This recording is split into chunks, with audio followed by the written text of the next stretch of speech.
Ladies and gentlemen, I need you to understand something. In life, there's one thing we all need: satisfaction. That sweet feeling of getting to do thing and doing it right. Of course, that blissful action for me is putting people on the right side of history by telling them about the peak that is Pokemon Ultra Sun and Ultra Moon. Oh, you better believe I was waiting patiently for over 2 years before beginning this series even, for this opportunity to spread the good word. But of course, that conclusion you may have realized from my foreshadowing or previous gassing of the original Sun and Moon. We're aiming for the stars today, as I'm here to explain why Ultra Sun and Ultra Moon are not only a top 3 Pokemon game, but rather potentially the best among the mainline games. Because good lord, is there just generally a lot of goodies to dig through today in these definitive fourth improved versions of Alola. And with all this preamble out of the way, it's time to give the craziest verbal blowjob I'm capable of. Else why everything I've talked about up to this point has all been for nothing.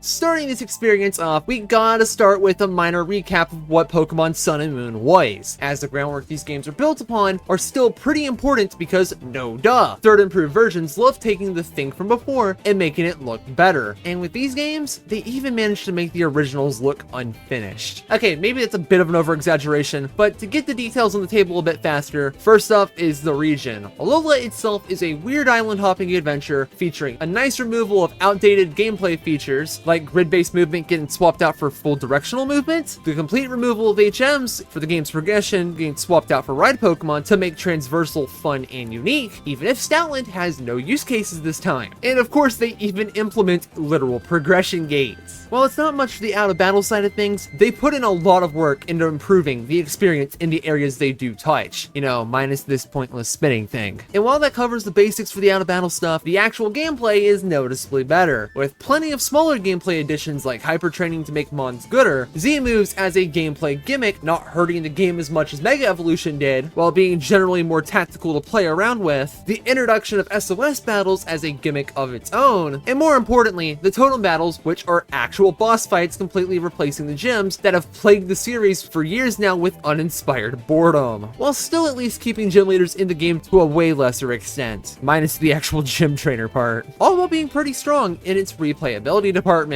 Unless you're a 9-year-old with the attention span to not even finishing listening to the sentence, as they were all incapable of sitting through an amount of dialogue that really wasn't that intrusive, or very long for that matter. It made for a game that overall was pretty solid across the board, but had plenty of room to improve. So of course Ultra Sun and Ultra Moon finally entered the picture, and broadly speaking, did a lot. Starting with Alola itself, of course it's got a bit more going on in terms of play space. From minor things like replacing an entire beach, adding a few extra shreds of grass, making the Flyinium Z accessible even earlier, but most importantly, plenty of new sites like a beach, another beach, a cave, a reskinned building, this grandiose city that functions as a glorified hallway. They actually made the final location of the game into an actual dungeon, and most importantly, flexing trees, just to name a handful. But let's be completely honest here, nobody's really in the mood for a geography lesson, so we're just gonna say, wow, that stuff is so neat, cool, and good. Great, let's move on. As with a new take on previously existing games, they had to do something to shake up the actual game progression, right? Well, the main game's exoskeleton for progression is mostly the same, while there's a few differences here and there, like stopping the harassment of a Mantine instead of getting dragged off by Gen 2's coolest Pokemon, whatever this battle was supposed to be, and basically everything in the late game, which actually kicks in a brand new trial in a totem fight after the game's climax, backed even better by pushing the final grand trial back a bit further, where it previously wasn't the last trial to do, all of which is content that just straight up did not exist after the game's climax, which previously just so suddenly pushed you into 2 battles and slapped the Pokemon League on your plate. Yeah, OG Sun and Moon had some late game pacing issues to say the least. And now with USUM, there's actual game content left, which completely fixed that absolute nothing of an endgame. Good job. But for the main game, that's just about it. Meaning, hey look, time for new stuff in terms of mods and mechanics. So first guys, get this. A third improved version that actually adds a new Pokemon. No way, man. That's wicked.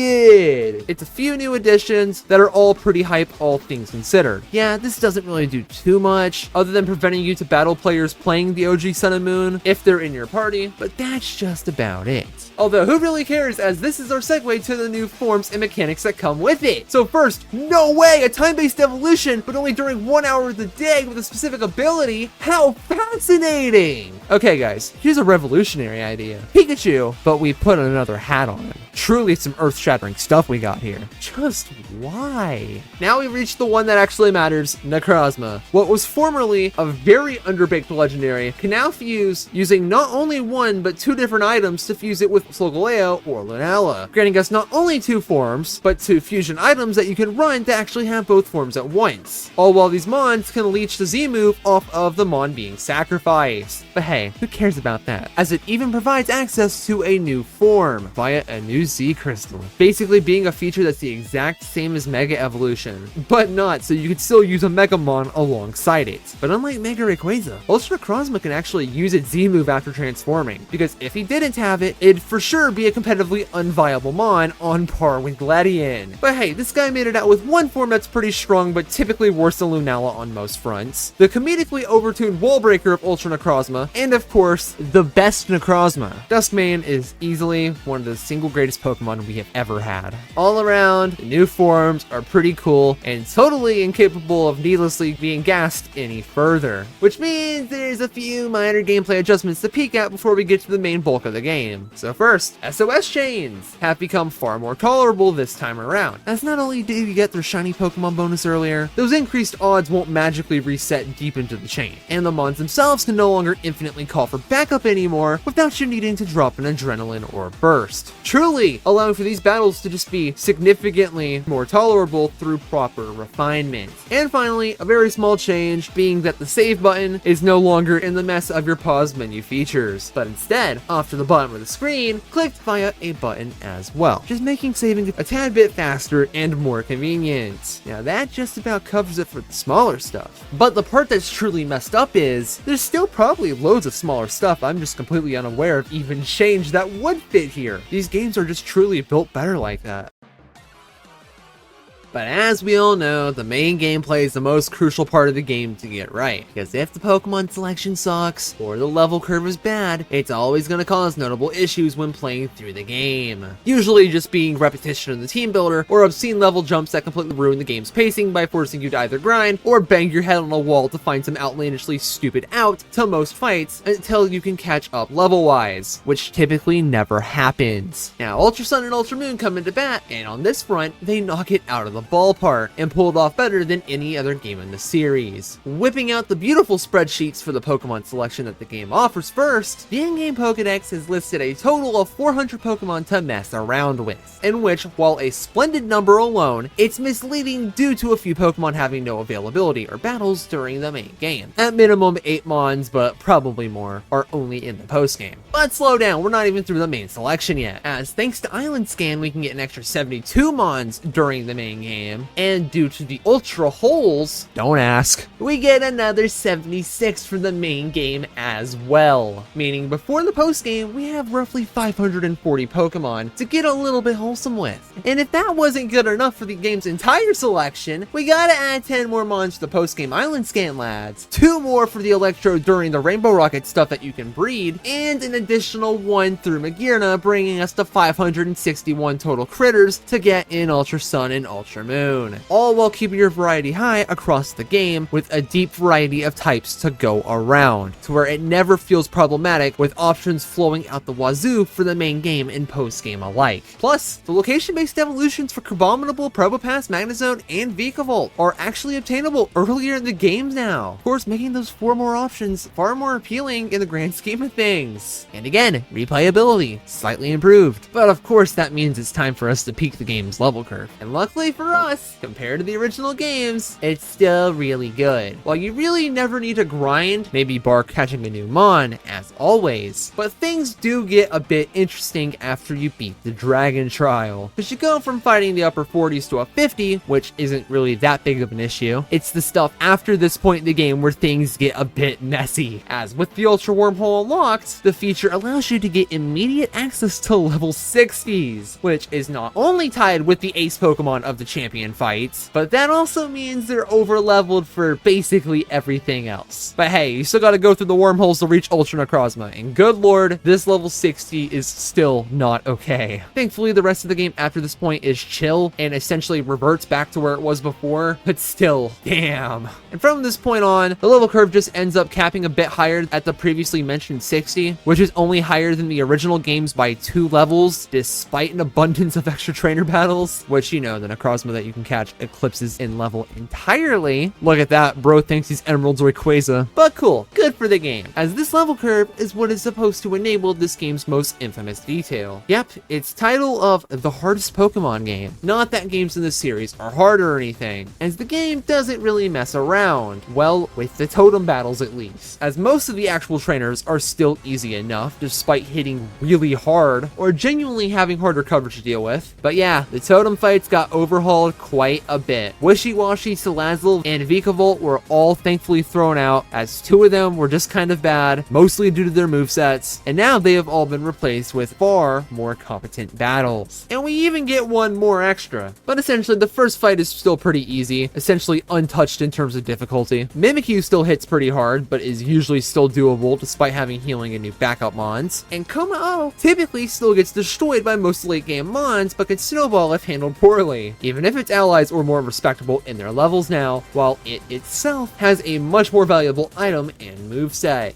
Totem Lurantis is of course still pretty dirty as always when your game plan is terrible, but hey look, this thing even features better allies and coverage as well. But that of course brings us into the new stuff. So Totem Araquanid, man, this guy has no reason to be this stacked. A berry to cut out on its electric damage, a water type move backed by stab, an ability, and rain, and even an ice move, so you can't just resist everything with your grasses. And plus it calls allies that have a habit of keeping you slower. This guy's pretty cracked. Totem Marowak is a bit of a menace. Not only does it have a thick club to tear your team apart, and it even features an ally to make its Hex an actual issue, despite coming off that pitiful special attack stat, which once again makes for a sketchy fight should you not have the resist to handle it. Totem Togedemaru is pretty bonkers, packing obnoxious attacks that can easily waste your turns, redirecting damage away from its ally Skarmory, who's already being an absolute pain, and guess what? The backpack to Dene is also a major headache! Wow, stop this please! Wait, just use a ground type move. Yeah, ground type coverage is not very common in this game. Leading us to the final totem fight being Rabombi, which, while pretty easy to KO all things considered, can instantly end the game with a single quiver dance, and its allies actually help its ability to stay on the field notably longer. However, of course, the only boss a single soul watching cares about is Ultra Necrozma itself. And wow, there are issues here. So here's this thing's base stats. It has +1 to everything because he needs it, and basically anything you can use will die in one hit. The problem with this fight isn't as much difficulty as it is a brick wall, as of course it has to sit here and gate the story progression while leaving you with extremely limited approaches to even make the fight plausible. Either you bring a skill type and watch as it's the only thing that could possibly reliably 1v1 them on, or you find some way to cheese the fight, probably a toxic stall strat, but regardless, your options are very limited, and that's the issue, as you essentially always have to go out of your way for this one battle, and it's not very healthy. While it is a cool and flashy fight, it just goes to show how much speed makes a difference in everything, because if it were abysmal instead, there wouldn't really be much of a complaint for this section to even exist in the first place. But of course then, the fight would be doable with just about any team composition. But of course, sadly, that's not what this is. Unlike the game's other battles, it is hard for the sake of being needlessly hard hard rather than being genuinely challenging. However, don't let this discredit the fact that the fight is still really fun. In general, it's a fantastic fight, and the simple fact that Pokemon does not really try to do this ever or build their entire games around it is a massive bummer. It's just in the wrong place. And when it comes to the other boss fights, a few of the boss trainers get extra or just generally better mons to make the fights a little bit less easy, but like outside of Guzma's team, it's like, what are we really looking at here? So hey, look, let's just peek the Pokemon League, as their team compositions are pretty notable. Olivia gets 3 new mons, Keely gets 2, and even Acerola gets 1. Damn, these are some nice positives. It's a shame all of Olivia's new mons still have an empty move slot for some reason. For the 4th member, Hallow was actually completely replaced with Mullane this time around, meaning we actually have to deal with steel types, which are instantly more difficult to dance around and a very welcome change. But it's not all good here, as now the champ fight is against How, who's notably easier than the champ fight of the original game. And the kicker? A starter that's suffering from 3 move slot syndrome, when once again the originals got it right. While irritating at the end, at least the Elite Four across the board is notably better, and generally speaking, all of the boss fights in general. Just a lovely attempt to improve the game by making it harder, because as we all know, being too easy can be a bit of a snore fest, but harder, tastefully done, it can make the game more thrilling and generally more rewarding to play, even if it's a Pokemon game. Up last for this section, we have to take another peek at Mega Evolution, as once again, just like the original games, I wish we were done saying this, Mega Evolution is a post-game only feature. However, this time it's a bit odd for the better somehow. The first oddity with it is the simple fact to get the feature, you gotta do this battle against one to get it. Previously here, now move to a less intrusive location. The second oddity is actually getting the Megas, as one is just giving to you, another one can be gotten for free, and the other doesn't need a Mega Stone.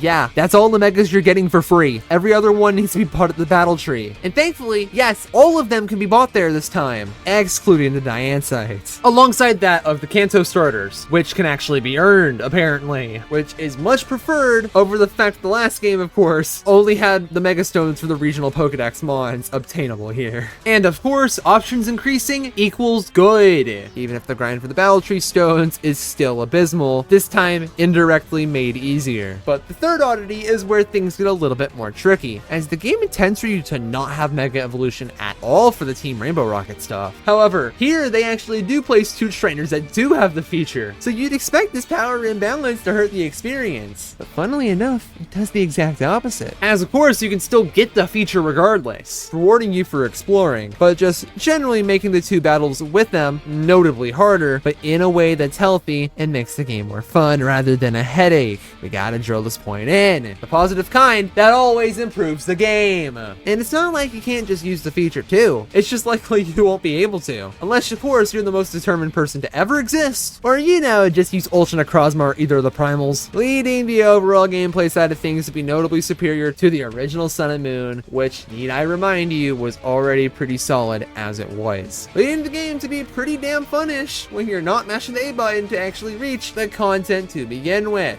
Not that mashing through text is even a real issue, that's just not being constantly over-exaggerated. But of the gameplay stuff, we can't stop here. Oh no, we haven't even looked at the side content yet.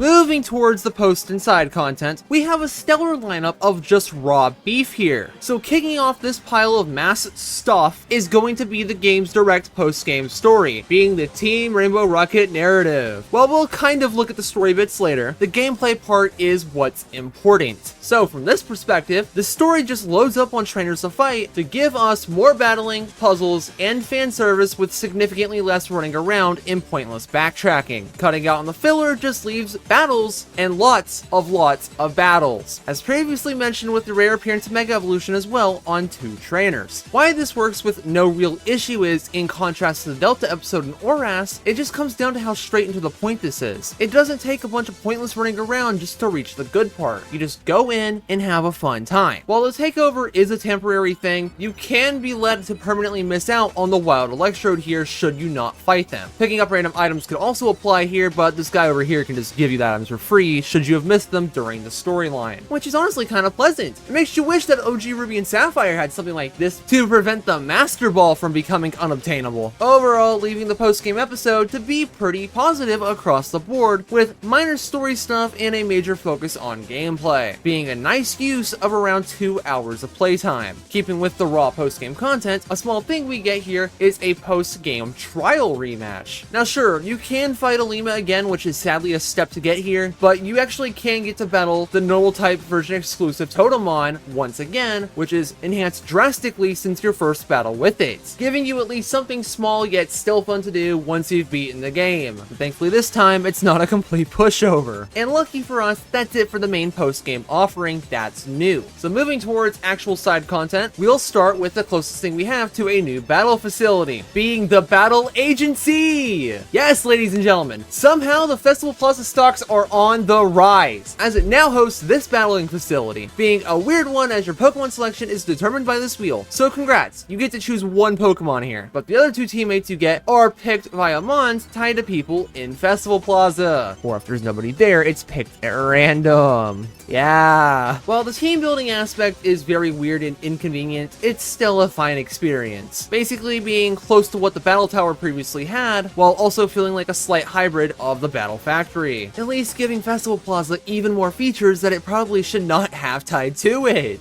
Although of course with it tied here you can earn more coins for the Festival Plaza, in case that was something you wanted for some reason. Moving on, we got another source of extra currencies that's a better alternative to the intended way to get them. This time it's Mantine Surf, arguably the best way to earn a BP in this game. This is just a neat little surfing minigame where you go off to perform crazy amounts of tricks to aim for high scores. What it lacks for in depth, it makes for in... I don't actually know. It's just kind of fine, and it makes getting BP exclusively from skill, rather than also needing skill and crazy luck to back it, which at least makes grinding for the Mega Stones more tolerable. Or, you know, spend them on the move tutors, which are arguably more valuable due to them being available during the main game. And we always welcome move tutors. Up next, we have one of the game's more new identifiable features, being the Ultra Wormholes. A weird mini game where you dodge a load of balls in order to go as far as you physically can before getting sucked into a world, and by world I mean hallway, hosting a single Pokemon. The worlds themselves are all tied to the color of the hole in question. White for the Ultra Beast, and the one time you have to go through it to progress the story, and the other colors are for basically everything else. Your distance is primarily used for making the rare world spawn, and the secondary effect of making the normal encounters have astronomically easy shiny rates. Yes, the best in the series even. And while those are fun traits to the feature, those are not even the most valuable aspects it has. Because first off, the Ultra Beast can actually respawn every time you reload their area, making more than one available. And if you evolve the likes of Pikachu, Cubone, or Execute in the Ultra Space Wilds, it'll actually evolve into their Kanto counterparts. Of course, giving you more options to play with that you'll probably forget about. One minor gripe that basically any person alive would have with this feature is the simple fact that it's motion controlled during the main game, notably on your first run of it, only being changed to the circle pad sometime after talking to a random NPC you'll probably never even find, making for an overall neat experience, although the RNG for specific legendaries, and especially certain Ultra Beasts, is not very pleasant. Now sadly, we have to move on to lesser features. So first is the Alola Photo Club. Dude, who cares? Gamers, get this.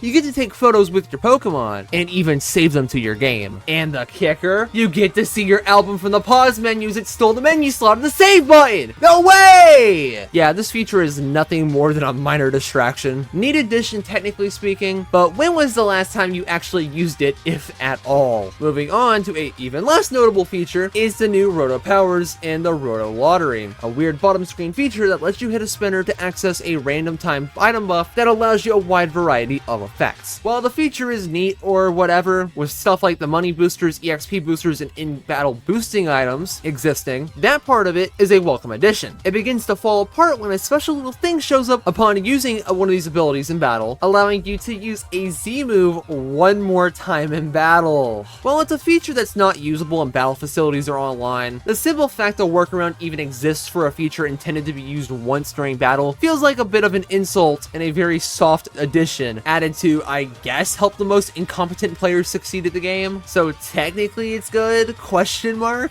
One small little distraction added to the game is the Cantonian Gym, a very watered down gym-like building with its design based on probably the worst gym in the series. So if you're still throwing a childlike fit over the lack of gyms for the main game, this place has you covered. As here, the gym puzzle is just beating up all the trainers here with their single Pokemon, which no, they're not typing themed or anything, which leads you to go fight a generic boss trainer with, once again, only one Mon. The only thing of note this does is just remind us how shallow the gym feature actually is. Otherwise, you're just here to battle the goofball with the Dragon Mons. At least this feature changes the teams for the post game. Looking towards the single best feature in the game, you can now interact with select Pokemon in the overworld. While it's very bare bones, you get to watch the funny critter models move around and simply be nice with it. Look at that, you get to make the developer happy. This truly is the feature of all time. Up next, we have our obligatory collectathons, and this time, no way, they actually made getting Zygarde bearable, as the game's little goose chase to find all the cells does not even exist anymore. And remember, that was a huge number of 100. This was a bit of a miserable task to do, and now all you gotta do is catch the new wild Zygarde, do this battle for another one, and all of the cells are gotten. Yes, even the Zygarde cube has its move tutors unlocked by default, meaning getting Zygarde complete form and customizing it is no longer a complete nightmare to do. Okay, but slow down. Our last feature here is a new collectathon. Yeah, they removed one for another. It's an excellent move beyond science. But essentially, there's now a bunch of stickers across Alola for you to opt into grabbing. And doing so will allow you to earn several Pokemon that are sized just like the Totemons. With 100 stickers to find, the bloat is the same, yet this time the reward is nothing game-changing in the slightest through stats or whatnot, meaning it's just the Pokemon, but big. Which is the end of the game's new features. And if that was already not a lot, which it was, remember, this is in a game that kept basically all of the features and side content that the original Sun and Moon had. What kind of content, you ask? Good, because now we have to lightning ground it, just as a testament to how much this game is packing down there. So for general features that's still here, there's trainer customization with a metric load of options customized even further through Festival Plaza, a battle style thing that can magically make your trainer left-handed, breeding because obviously, what, does this game look like Legends Arceus to you? You still don't get any XP, but that's honestly probably for the better. Fishing is back, still able to fish up items, and this here's you've been dropping on your quest to get a Razor Fang from a Bruxish. The reverse world is also here once again, flipping the time of day, just in case playing Moon during daytime and being forced into nighttime sounded not very thrilling. Pokemon Refresh returns, just in case you thought the game was too hard, so now you can use it to get the 2 heart bonus boost to only add the extra XP modifier to your Mons, just in case you were starved in that department somehow. The Pokefinder is still here, just in case having 2 methods of taking photos was something you needed in life. Spoiler, it's not. Island Scan returns, as previously hinted, giving you access to stupid amounts of Pokemon because you can never have enough. And Island Scan being here means the QR scanner is here, just in case getting certain sprites of Pokemon was a tad bit too hard. Or that you wanted to get the free Magearna or that new Pikachu with the hat that you can actually shiny hunt because for some reason they didn't shiny lock it despite it not having a different sprite. Yes, the shiny sprite is the exact same as the original. It's in fact the funniest Pokemon of all time. Love it or hate it, and let's be real, you probably dislike it, Festival Plaza is here once again, as said like twice in this one section alone, basically holding all of your online features hostage in some weird menus being a bootleg joining avenue, which means generally speaking the feature's pretty nice. Now including a new building that even allows you to cycle the battle agency's Pokemon just in case you need it. And finally for the feature collection, there's Pokepelago because good lord, there's so much utility here that it's not even funny. Cool, because somehow we're not even done yet, as some actual gameplay options still elude us. The Elite Four Round 2 returns once again because fighting the Elite Four but harder is so much better than it being the exact same at a level that you'll eventually overlevel probably immediately after beating it. And of course with these games once again having access to a champ fight from a pool of select characters instead of one dedicated battle. It's called variety, ladies and gentlemen, and that is good, even if the level jump is a paltry 10 level jump at best. Not every team shares the same levels. The Battle Royal Dome returns so you can do some silly, funny free-for-alls against the AI that for some reason feel like they're cheating, and they're not even afraid to hide it. And of course, finally leaving us with the Battle Tree, the 20, potentially 50 Battle Trainer Gauntlet with unlockable multi-battle partners, and for some reason, legal restricted Pokemon, and no level caps when you're experiencing the standard level difficulty, just to make sure a literal fetus can beat the standard ranks before going off and suffering against the super ranks. Yeah, this is a massive lineup of features, and it's honestly pretty disgusting. I mean, you see how long this one section has been. The raw amount of stuff to do in these games is genuinely baffling, and it's able to pretty much put most other games, if not all of them, to shame.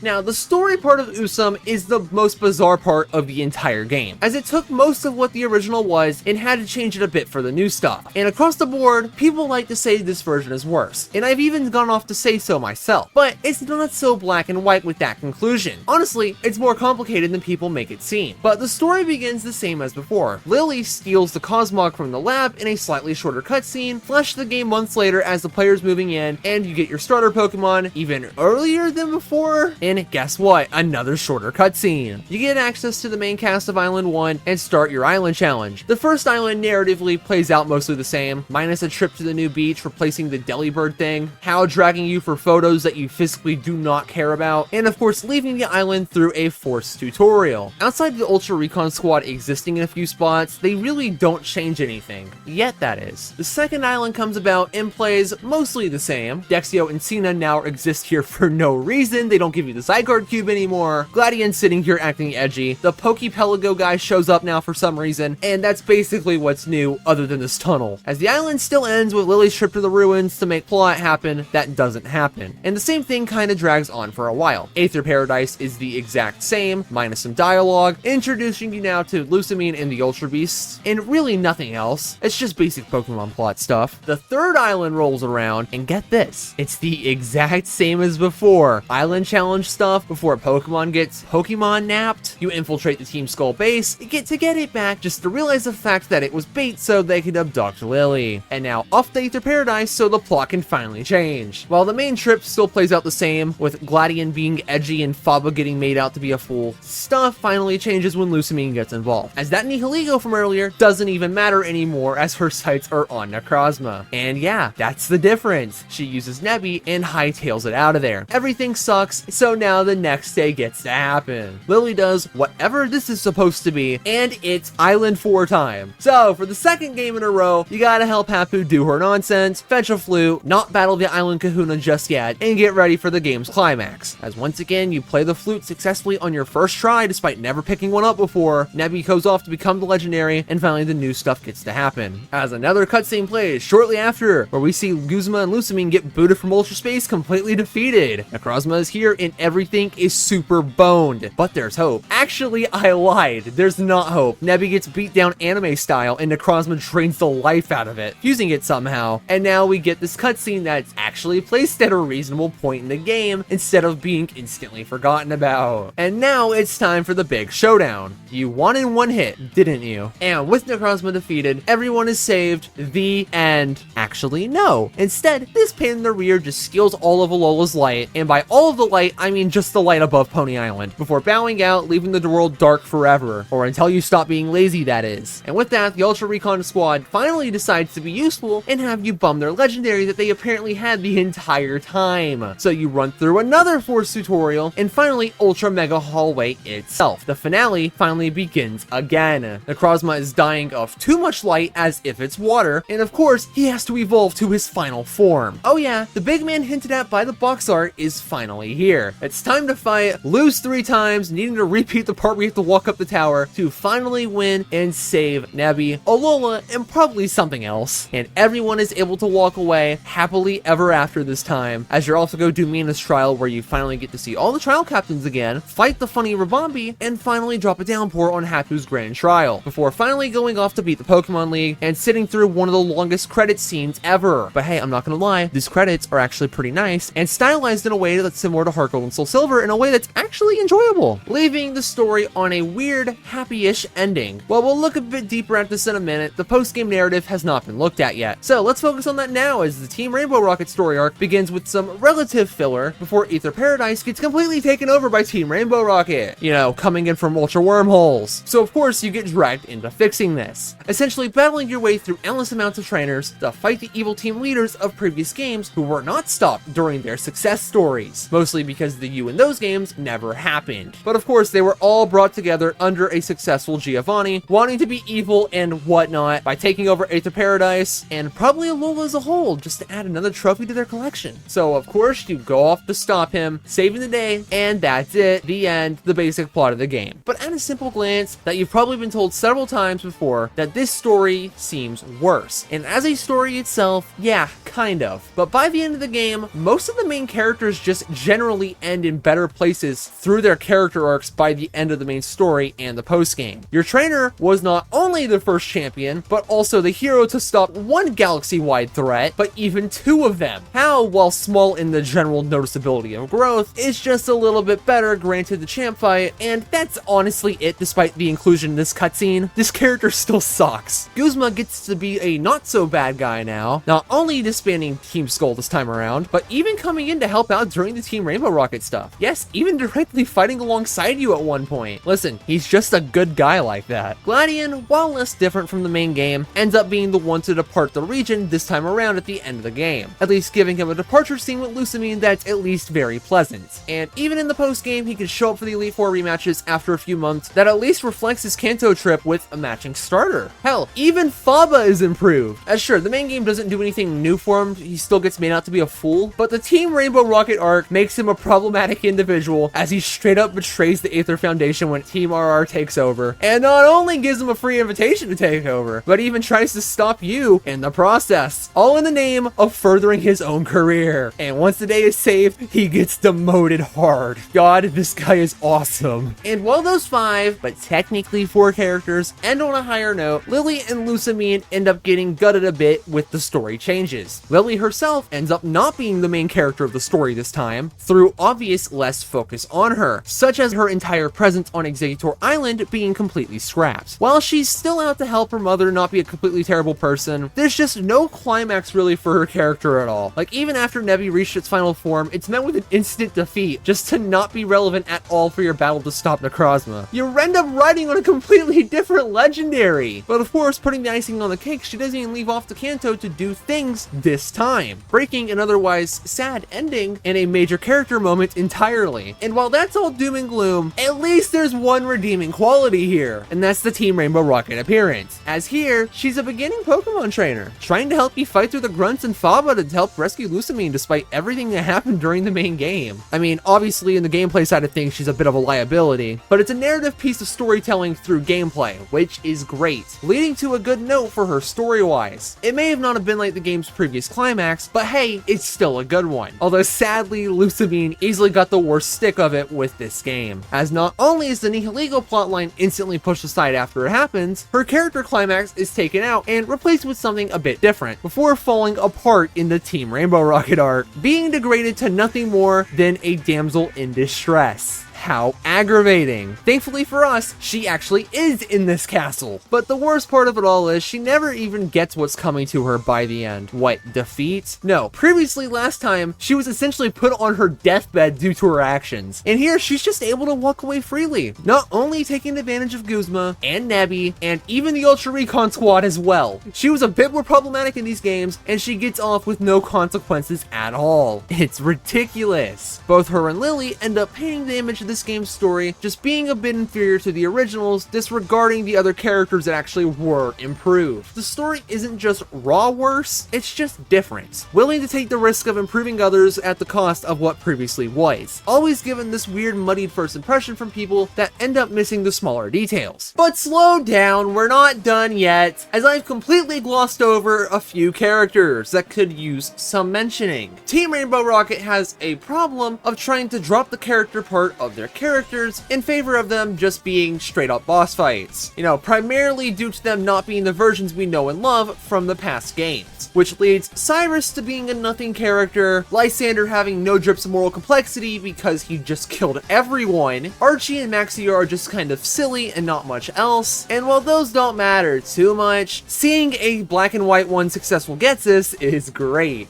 Not only retconning a hypothetical black 2 white 2, but just making him blatantly more evil. I mean, come on, man. He literally threatens to murder Lily after losing. Seriously, name one other character in the series who's tried to kill somebody. Oh, Oh right, it was Getsus. And of course, just having an obviously evil Giovanni is nice. Although the whole plot point of your battle dropping a nostalgic vibe for some reason just makes no sense. But otherwise, he's cool. But somehow that's not even the last character to mention, because for some reason, despite being an OG Sun and Moon, Colress just existed for no purpose at all. Here, he actually gets one moment to shine where he essentially gets to tell Getsus off after foiling his murder attempt. And this is just out of spite, despite it not even being the same version of Getsus, giving us some weird form of closure, or just general interaction, that Black 2 and White 2 could not provide between the two characters, even if this is a completely different Getsus. Meaning, yeah, that's all for the characters in this iteration of Alola, or at least the ones that matter. In the grand scheme of things, this story is not the best, mainly because the story told through the main narrative doesn't reach those heights of the originals, but as a standalone story, it's just hard to see what the goal was. And Necrozma needing to get shoehorned in at the end really didn't help much either. It's a good enough story in a vacuum, but in the series context, it's just got it rough from the originals existing with how long it takes for things to become different. But yeah, ladies and gentlemen, that's the narrative of USUM. It's a bit of a tricky beast to pin down. Unlike this conclusion I got a gift for the game. Oh, this conclusion is free.